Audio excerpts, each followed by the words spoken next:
And the ongoing demolition of structurally defective buildings on Lagos Island is not coming without financial implications.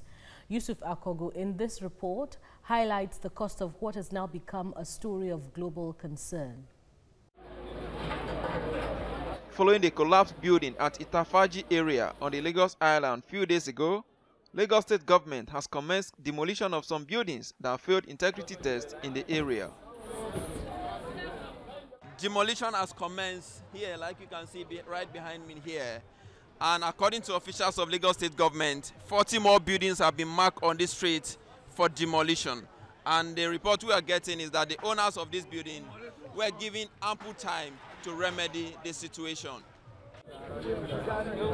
While the value of a story building varies depending on the location, it costs between 100 to 150 million naira to put up such structure on Lagos Island. Owners of the 40 buildings are expected to lose between 4 to 6 billion naira to the demolition. Occupants of the building are the worst hit. Some of them will have to seek new accommodation after renewed their rents about a week ago. Any plan by Lagos State government to compensate victims? These are distressed structures. Issue of compensation is not what we're talking about. We're talking about safeguarding lives of Lagosians. And you can say this house is absolutely treated. It can come out any moment from now. Adeni Yirotimi is a quantity surveyor. He explained that it is not enough to mark some buildings for demolition, adding that what is needed now on the Lagos Island is urban renewal. The kind of need that is very urgent now to make sure that the whole area is properly restructured, not demolishing 3, 4, 5 buildings, because all those buildings there, they are not even conforming to building regulations.